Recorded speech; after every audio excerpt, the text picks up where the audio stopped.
Hi, everyone. I'm Dr. Christina Zhang, CEO of the Metaverse Institute.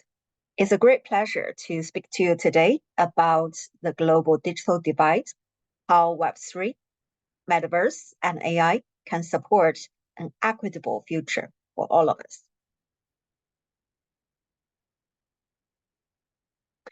As you can see, digital connectivity is at the very center to ensure Metaverse, Web3, or AI, any kind of things is really built to benefit for all of us. Unfortunately, according to the latest figure from the World Bank, over 1.2 billion population, nearly 16% of the world population, have little or no access to electricity. So we're talking about basic lighting, charging a phone, or power a radio for 4 hours a day. And at this moment, there are still a large number of the global population don't have access to that. And this is especially the case in Africa, where about 620 million Africans don't have access to stable electricity.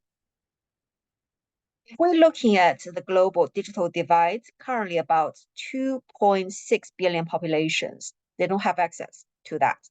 That's nearly 1/3 of global population. If we break that down, you will realize that it's not only between only say developed country and the developing country. It's also within the same cities, within the same communities, the same neighborhoods. So there is a massive digital divide between people from different economic, social backgrounds that we need to address. So some of the solutions has already been provided out there. For example, we all know Elon Musk has been doing a lot of exciting work in the area of Starlink, which is operating in lower orbit satellite, which can really link to Earth in a much faster way. So that can really help to address the issues of connectivities we need to operate any advanced technology. And but also there are lots of interesting new challenges we need to address as well. So you might remember that Starlink started in September 2019, and so now it nearly have 2,000 small satellites in the lower orbit circling around the Earth. So that's great. It's going to address a lot of connectivities issues for some of the most remote areas in the world. But at the same time, we also start to face another increasing issue, which is when there are too many mini satellites around the lower orbit of the Earth, the chance of those kind of satellites, they clash into each other or become like space junk, are becoming more and more often. So there are also like a lot of countries, they start to think, how can we ensure we use our outer space, especially the lower orbits, to in a more responsible and effective way. But I'm sure, we can make a balance to actually help get more people connected using satellite-related telecommunication technologies, but also address the other side of the risk and challenges. Another area a lot of us really care about is the aging population. So as you can see that according to the United Nations, some of the latest figure showing that our society is getting older and people are living much, much longer. So if we keep on, having this major trend and a bigger portion of our population is going to be aged 60 years and over, you might notice that a lot of the time when we're talking about frontier technology, we're talking about how the Generation Z is going to really love it and become popular for the younger generation. But we shouldn't forget our parents and our grandparents who gave birth to every single one of us. They are getting older and older with each passing day. So how can we really support them to identify effective use case to allow them to benefit from any kind of frontier technology, either it's AI or metaverse or digital twins, Web3, etc. That's also quite important, right? So digital literacy is a very important area to address the global digital divide. And as you can see, there are many important organizations, say OECD, UNESCO, International Telecommunication Union, and lots of other organizations who are working really hard with many different programs to really address the digital literacy and skills and readiness for people at different stage of their life, for different professions, to really ensure they can really working together, both in the public sector as well as private sector, to bridge the digital divide. So how can AI, Metaverse, and Web3 help to bridge the global digital divide? When it comes to Web3, a lot of people will say it really has helped tremendously to bank the unbanked population, especially in Africa continent. That's a very important progress for financial innovation and also inclusion. Another area which increasingly become popular is about tokenization. So tokenization is a conversion of real world assets into blockchain tokens that would represent the real assets. The interesting thing about tokenization is the ownership rights of this asset are embedded in the tokens, and the tokens work as a store of value, which are much easier to be transferred across borders and is much more secured and also very transparent. So there is a lot of discussion now at World Bank, International Monetary Funds, and various government entities looking at the impact of tokenizing all the different, like real world assets, the equities, the debt, and how that's going to impact on the global economy. So this piece of the research is quite interesting. It's basically estimated by NASDAQ. So they found out that if we are in a position to tokenize all the world's real estate, debt, equities, etc., that's going to produce an economic impact of 638 trillion US dollars. Just to give you an idea, so the current global GDP, the total amount is about 105 trillion US dollars. And the debt accumulated as a result of COVID by governments worldwide is about 97 trillion US dollars. So if there is a need to use tokenization to really build all the many, billions of major infrastructure project of the world to get all the telecommunication infrastructure, the content computing, all the many digital twins, and many AI chips. We heard that recently. Sam Altman is asking for 7 trillion US dollars to build a new ecosystem about AI chips. So imagine we can have more liquidity opportunities using tokenization to help governments worldwide to put, the money into major infrastructure of our time in different part of the world. That's really going to address the wider global digital divide at large, right? So that can be an area to be looked at. And there are already countries who has been exploring this interesting idea. So according to a piece of research conducted by London School of Economics and Political Science, based in the UK. So in November last year, they're looking at how African country has been exploring the use of tokenization to address national government debt with positive results. And on the other side, you can see that it's the same in November last year. The UK regulator, the Financial Conduct Authority, has been consulting industries on fund tokenization.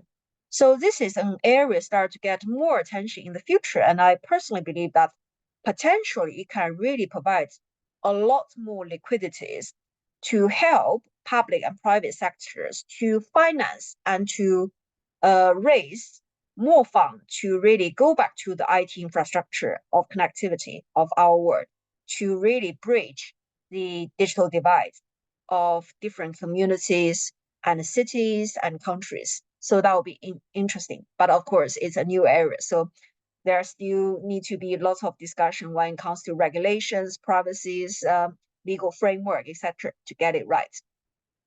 The second area on AI, I'm sure a lot of you have recently seen the very exciting open AI ability to have text into videos. I think that's really awesome. And personally, I think in the years to come, maybe within 2, 3 years, we're going to see more and more often the capability of text into 3D models, 3D avatars, 3D environments at scale. And then basically every single one of us can become a very important, architect or creator of our digital world in a way which is never been faster, cheaper, and easier. So that would be quite cool. But personally, I think what's going to help to address the digital divide a little bit better is actually revealed recently in January this year at the Consumer Electronics Shows in Las Vegas, where we see the Rabbit R1 has been released. So basically, it's a very palm size like this, and it's a bright orange AI assistant that is designed to take actions on behalf of its user.